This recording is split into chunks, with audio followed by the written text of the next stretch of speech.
జీవితాన్ని ఇచ్చే స్వామివారికి ఇటువంటి అపచారం జరగడం అనేది చాలా విచారకరమైన విషయం.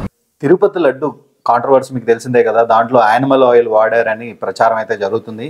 కానీ ఇది ప్రచారం కాదు, నిజంగానే యానిమల్ ఆయిల్ వాడారని ఎన్డీడీబీ అనే ల్యాబ్ రిపోర్ట్ అయితే బయటకు వచ్చింది. వాళ్ళైతే స్టేట్మెంట్ కూడా ఇచ్చారు, దీంట్లో కొన్ని ఆయిల్స్ అయితే వాడారని.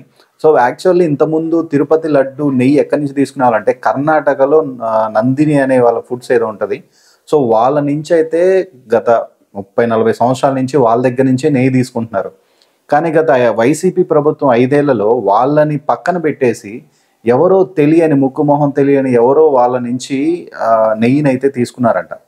ఆ నెయ్యిని వీళ్ళు ఎన్డీడీబీ ల్యాబ్ అనేది రిపోర్ట్కి తీసుకెళ్ళి దానికి ఒక స్టేట్మెంట్ అయితే ఇచ్చారు. అసలు మహా పాపం జరిగింది.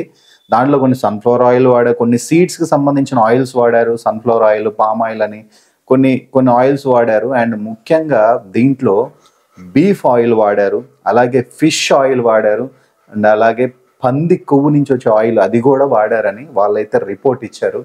సో చంద్రబాబు నాయుడు గారు చెప్పింది నిజంగానే వీళ్ళు యానిమల్ ఆయిల్ అయితే వాడారని తేలిపోయింది.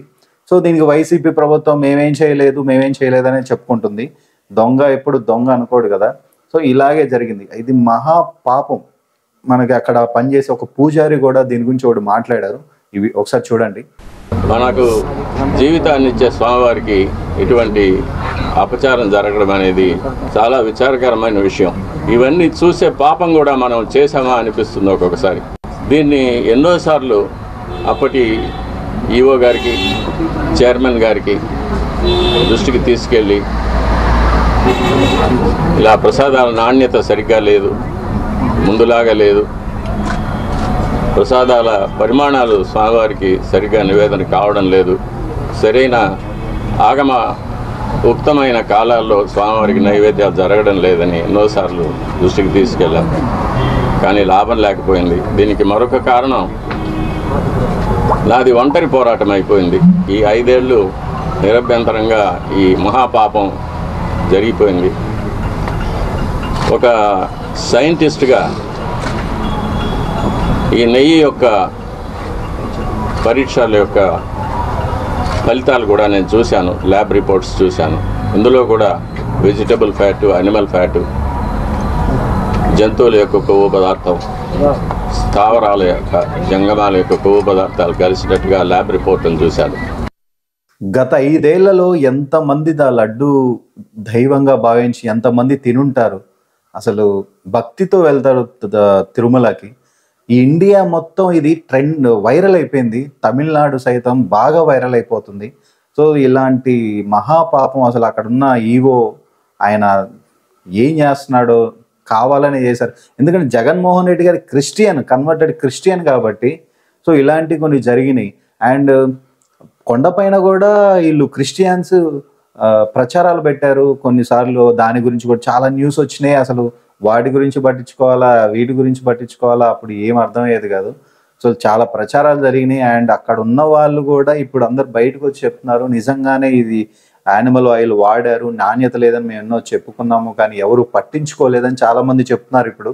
సో చంద్రబాబు నాయుడు గారు ఎప్పుడైతే అది ఎత్తారో దీని గురించి మొత్తం వైరల్ అయిపోయింది. అండ్ ఇది నిజమే అని ఒక ల్యాబ్ కూడా రిపోర్ట్ అయితే ఇచ్చింది. సో ఇంతకన్నా మహాపాపం ఇంకోటి లేదు. అందుకేనేమో వైసీపీ వాళ్ళకి 11 సీట్లే వచ్చినాయి. అది కూడా ఒకటి అయ్యుండొచ్చు, చాలామంది ఇదే అంటున్నారు. సో చూడాలి, వీళ్ళనైతే శిక్షించాలి. ఇది అసలు క్షమించకూడదు, ఎందుకంటే హిందువులని మోసం చేసినట్టే. అందరూ ఒక డౌట్ అయితే ఉంది, అప్పటి లడ్డూలు ఎక్కడి నుంచి వచ్చాయని. లడ్డూని టెస్ట్ చేయలేదు, నెయ్యిని టెస్ట్ చేశారు. వాళ్ళ దగ్గర ఉన్న నెయ్యిని తీసుకొని దాన్ని అయితే టెస్ట్ చేశారు. టెస్ట్ చేసినప్పుడు రకరకాల సీడ్స్ ఆయిల్స్ ఉన్నాయి. అండ్ అలాగే బీఫ్, పంది, ఫిష్ ఈ ఆయిల్స్ అయితే వాడినట్టయితే వాళ్ళైతే రిపోర్ట్ ఇచ్చారు. ఎన్డీడీబీ వాళ్ళ ల్యాబ్ అనేది, ఆ ల్యాబ్ నుంచి అయితే రిపోర్ట్ ఇచ్చారు. 30-40 సంవత్సరాల నుంచి నెయ్యి తీసుకుంటున్న వాళ్ళని పక్కన పెట్టి ఎవడికో ఎదవలకి ఇచ్చారు. సో వాళ్ళు ఇవన్నీ కలపడం, ప్రభుత్వం ఒకటి గవర్నమెంట్ సపోర్ట్ లేనిది వాళ్ళు ఏమీ చేయలేరు. ఖచ్చితంగా నెయ్యి తీసుకుంటున్నారంటే ఖచ్చితంగా టెస్టింగ్ ఉంటుంది.